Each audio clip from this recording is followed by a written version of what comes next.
जरा इमेजिन कीजिए, आप सड़क पर चल रहे हैं, हवा बिल्कुल सामान्य है, लोग आ जा रहे हैं और अचानक बिना किसी वार्निंग के कोई आपके सामने आ खड़ा होता है। आप उसके हाथ को देखते हैं, खाली। लेकिन क्या वो सच में खाली है?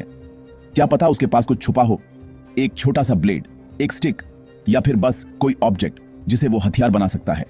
अब सोचिए, उस एक सेकंड में अगर आपकी ट्रेनिंग ऐसी हो जो मानकर चलती है कि हर ओपोनेंट आर्म्ड है, तो आपका रिएक्शन कैसा होगा? यही सोच आपके दिल की धड़कन थोड़ी तेज कर देती है, क्योंकि यह सिर्फ फाइट की बात नहीं, सर्वाइवल की बात है। और इसी सर्वाइवल की भाषा का नाम है काली। कई लोग मार्शल आर्ट्स को किक्स, पंचेस या फैंसी मूव्स तक सीमित समझते हैं, लेकिन काली ये बिल्कुल अलग है। ये आपको सिर्फ लड़ना नहीं सिखाती, ये आपकी नजरों को, आपके इंस्टिंक्ट्स को, आपकी अवेयरनेस को बदल देती है।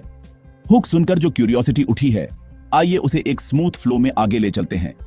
क्योंकि अगर आप ये समझ गए कि फिलिपिनो वॉरियर्स ने इस आर्ट को कैसे बनाया, कैसे जिया, तो हो सकता है आपके सेल्फ डिफेंस माइंडसेट में आज कुछ फंडामेंटली बदल जाए। काली, जिसे अर्नेस या एस्क्रिमा भी कहा जाता है, असल में फिलीपींस की कल्चरल सोल में बसी एक कॉम्बैट लैंग्वेज है। इसकी शुरुआत किसी डोजो में नहीं हुई थी, न किसी स्पोर्ट हॉल में।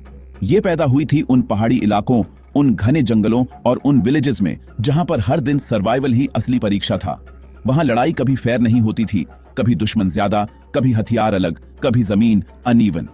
ऐसे माहौल में एक ऐसी आर्ट की जरूरत थी जो अडेप्टेबल हो, फ्लूइड हो और सबसे महत्वपूर्ण, रियल हो। आपको शायद यह सुनकर हैरानी हो कि काली की जड़ें ब्लेड्स से जुड़ी हैं। इसका हर मूवमेंट, हर एंगल, हर स्ट्राइक नाइफ फाइटिंग के लॉजिक से पैदा हुआ है। लेकिन इसका मतलब यह नहीं कि यह सिर्फ वेपन्स की आर्ट है। काली की सबसे दिलचस्प बात यही है कि अगर आपके हाथ में वेपन नहीं भी है, तो ये आपके हाथ को ही वेपन बना देती है। ये वो आर्ट है जो आपके माइंड को हर ऑब्जेक्ट में सर्वाइवल की पॉसिबिलिटी दिखाना सिखाती है। कभी ऐसा हुआ है, आप किसी कैफे में बैठे हों और अचानक किसी अनजान इंसान ने अग्रेसिव टोन में बात शुरू कर दी। उस पल आपका दिमाग ऑटोमेटिकली सराउंडिंग्स स्कैन करता है। टेबल पर क्या है? पानी की बोतल, स्पून, चेयर, कुछ भी इस्तेमाल किया जा सकता है क्या?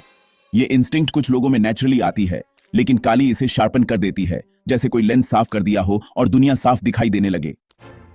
अब असली बात शुरू होती है। काली में सबसे आइकॉनिक ट्रेनिंग ऑब्जेक्ट है बास्टन, एक 28 इंच की रैटन स्टिक। पहली नजर में यह बस एक सिंपल सी स्टिक लगती है, लेकिन ट्रेंड हाथों में यह बॉडी का एक्सटेंशन बन जाती है। यह बोन्स तोड़ने से लेकर डिस्टेंस कंट्रोल करने, डिफ्लेक्ट करने, डिसार्म करने तक सब कर सकती है।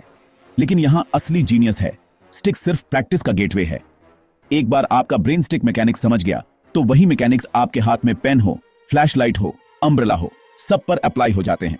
यही तो वह ट्रांसफॉर्मेशन है जो काली को इतना पावरफुल बनाती है। और फिर आता है वो मेस्मराइजिंग हिस्सा, सिनावाली। 2 स्टिक्स, दोनों हाथ एक्टिव, एक हिप्नोटिक फ्लो।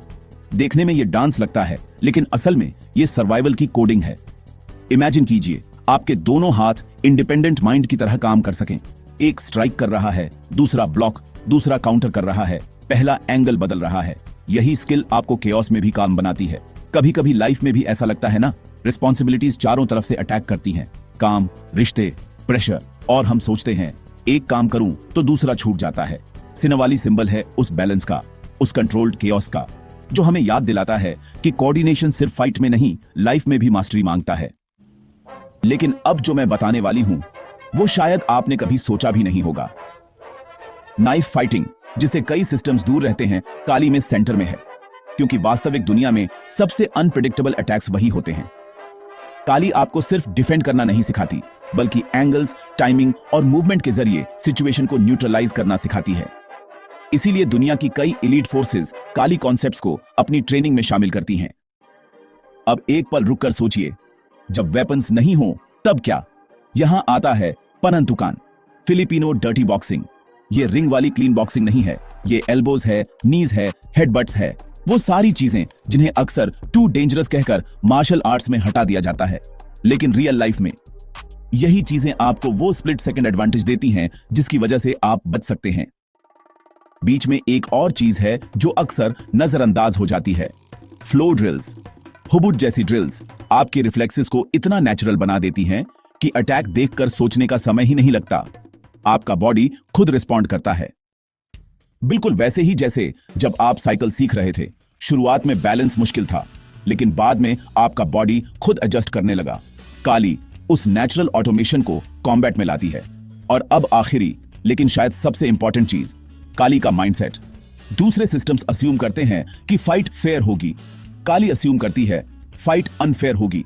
ओपोनेंट आर्म्ड होगा, मल्टीपल अटैकर्स होंगे, ग्राउंड अनइवन होगा, लाइट कम होगी, और यही असम्पशन आपको साइकोलॉजिकली प्रिपेयर्ड रखती है। जिंदगी में भी यही माइंडसेट काम आता है। Expect the unexpected, stay aware, stay adaptive. अगर आपने जेसन बोर्न या जॉन विक की crisp close range fight sequences देखी हैं, तो आपको काली का ग्लिम्स मिल चुका है। लेकिन मूवीज में जो दिखता है वो सिर्फ फ्लेवर है। असली आर्ट इससे कहीं ज्यादा ग्राउंडेड, रॉ और अडेप्टेबल है। नॉर्मल्स क्लोथ्स में, क्राउडेड जगहों पर, एवरीडे सिनेरियोज में काली एफर्टलेसली फिट हो जाती है। शायद इसलिए ये आर्ट सिर्फ कम्बैट नहीं, पर्सनैलिटी शिफ्ट बन जाती है।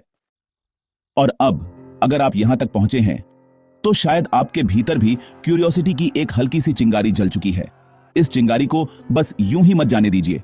वैसे भी अगर एक वीडियो ने आपको इतना कुछ महसूस करा दिया है, तो इमेजिन कीजिए आने वाले कंटेंट में आपको कितनी और डीप इंसाइट्स मिल सकती हैं। अगर ये जर्नी आपको एंगेजिंग लगी हो, तो दिल से एक छोटा सा जेस्चर कर दीजिए, वीडियो को लाइक कर दीजिए।